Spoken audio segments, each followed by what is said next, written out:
Afternoon, Mark here from Exel and a white wine tasting, cool climate Chardonnay from Chile, from Vina Tabali and from their Talinay vineyard. Cool climate because, although you're quite close to the Tropic of Capricorn, in fact this is probably one of the Chardonnays from closest to the tropics that there is.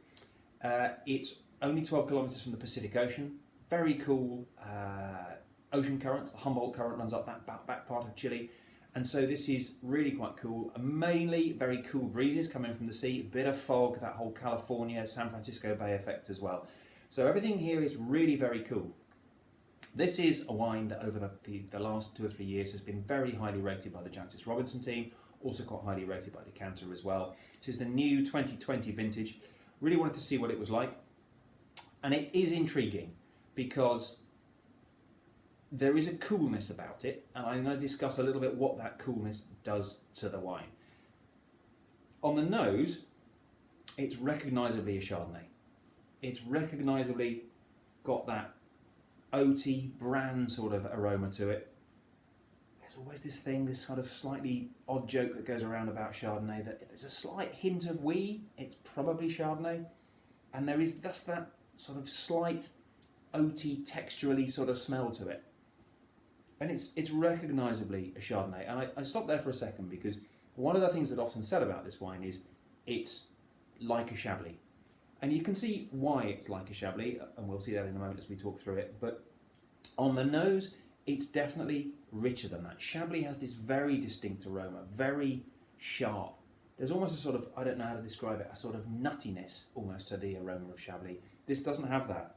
This is, on the nose, a bit of a mixture of a whole range of fruits, but actually some quite warm fruits, from stone fruit, peach, apricot, but also there's a little touch of tropical fruit on there. The one thing I would say you kind of pick up is a little bit of almost green banana.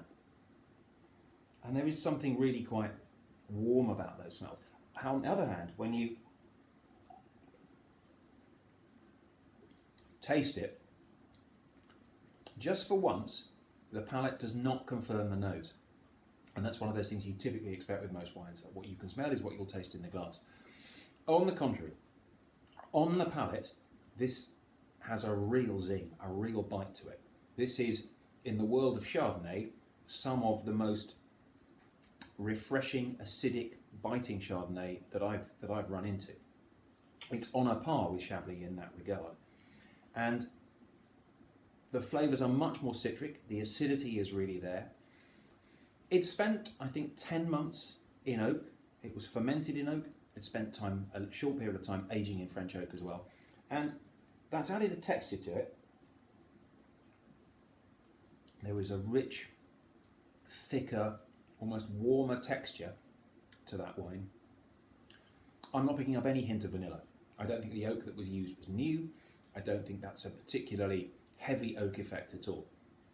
Everything that you're picking up here is this kind of very citric fruit effect, but also it is very dry. This is a dry wine with high acidity. It's the sort of thing where some people start talking about minerality, this concept of dry stone and these kind of stony flavours. And this does come off calcareous soil. Personally, I'm not a big believer in this concept of minerality. I think it's a good term that describes a dryness which is not all, and where the flavours are not entirely focused on the fruit. And there is a stony, dry texture to it. I'm not using the term minerality. On a spectrum of flavours within Chardonnay, and I think it's one of the most fascinating things about Chardonnay is that of all grapes, it can be bent and moulded into such a range of different flavours.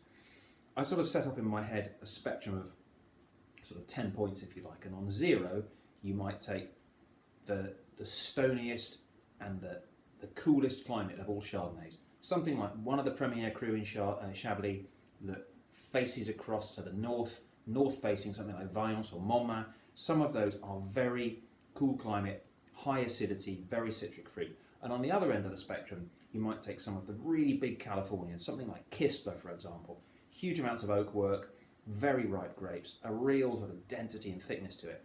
Where does this come in? Probably on a 3, I would say, 2 or 3.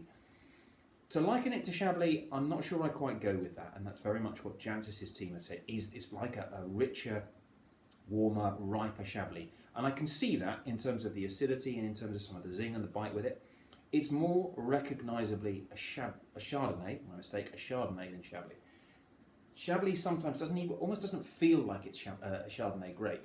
There is a Chablis flavour and texture which is all its own. This doesn't have that, but it does have the acidity, it does have the bite, it does have the citricness of that. But the texture is thicker. It's a really glorious glass of wine. I would say at, I think, $17.75 we're selling this.